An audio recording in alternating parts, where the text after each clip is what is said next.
Hey everybody, welcome back to another episode of Gloves Off. We are kicking off 2025, and I'm pumped to be here today with a great friend of mine and a super smart guy, Chase Howard. How's it going, Chase? Oh man, that's so nice of you. Going well, doing well. Can't complain.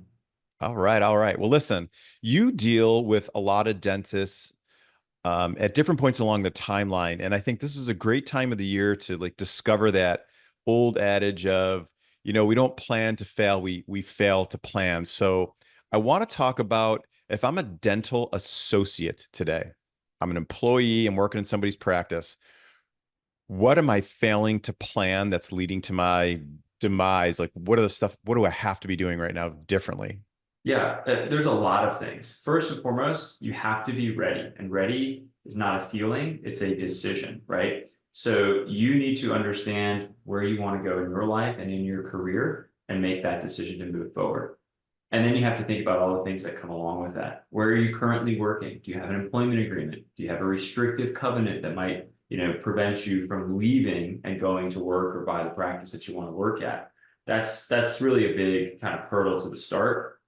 And then I think you have to think about the financial aspect of it. Are you prepared financially? Are you ready to move forward with that? And that's not just on a whim saying, I've got a little money in the bank or I'm ready to do it, but it's making sure that if you're getting money from a bank or a lender, you're actually a good candidate, for the practice that you want to buy. So to your point, preparation.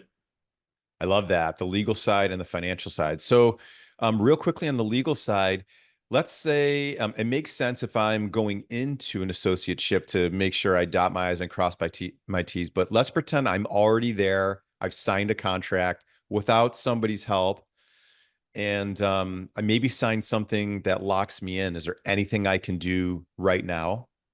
There's no magic wand, unfortunately, but there's always communication. And if you are in a position where you've got a great employer that you can talk to, they may understand, hey, I want to leave. I want to leave earlier than the contract does. And I'm going to stay away from you. I'm going to go outside my non-compete or, I'm certainly not going to solicit patients, but it's time for me to move on. And I'd like to work out some sort of, transition so I can, accomplish my goals and dreams.